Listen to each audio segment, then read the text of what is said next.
Imagine a world where power and desire intertwine in the most decadent and shocking ways.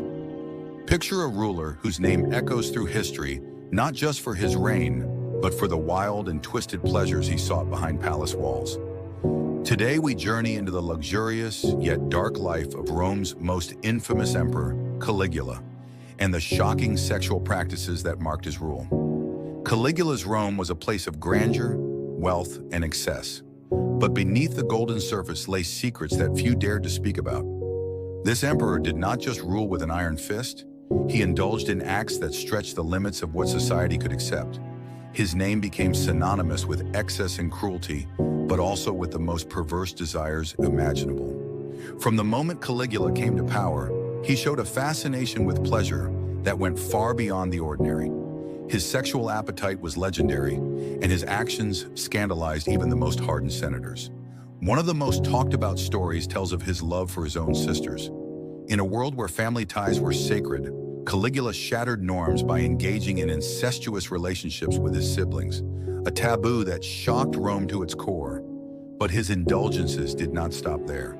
Caligula was known to invite guests to lavish feasts where the line between pleasure and cruelty blurred. These gatherings were not just about food and drink. They became stages for wild orgies and acts designed to shock and dominate.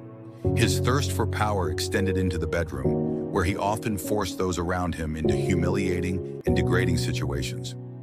One story tells of Caligula's strange obsession with a certain horse, Incitatus. This animal was treated like a nobleman, with a marble stall and fine clothes. Some accounts suggest that Caligula even planned to make this horse a consul, the highest political office in Rome. While this may sound bizarre, it highlights the emperor's disregard for tradition and his desire to shock the elite. There are also whispers that his strange affection for the horse went beyond mere admiration, hinting at shocking acts that defied all reason. Caligula's cruelty was not limited to physical acts. He used sexuality as a tool to humiliate and control.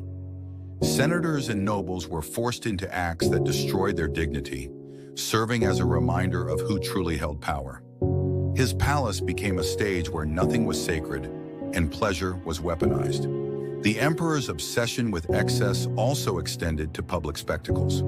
He staged performances where naked dancers and actors acted out scenes of debauchery. These events were meant to display his dominance and to break down the moral fabric of Roman society. His reign was a warning of what happens when power is left unchecked and when desire overrides reason. Despite the tales of excess, some historians suggest that Caligula's behavior was also a form of political theater. His shocking acts kept the Roman elite off balance and distracted from his more ruthless political moves. In this way, his sexual perversions were part of a larger strategy to maintain control through fear and unpredictability. Caligula's reign ended after just 4 years, but the stories of his bizarre and perverted lifestyle lived on. His name became a symbol of decadence and cruelty, a warning to future rulers about the dangers of unchecked power and desire. In the grandeur of ancient Rome, Caligula's sexual practices stand out as some of the most shocking and disturbing. They remind us that behind the splendor of empire, dark and twisted desires can flourish. The luxury of his court was a mask for chaos, and the emperor's actions remain a chilling chapter in history. Thank you for joining this journey into the secret passions of one of history's most notorious figures. If you found this story intriguing, be sure to subscribe for more tales from the past that reveal the hidden sides of power and desire.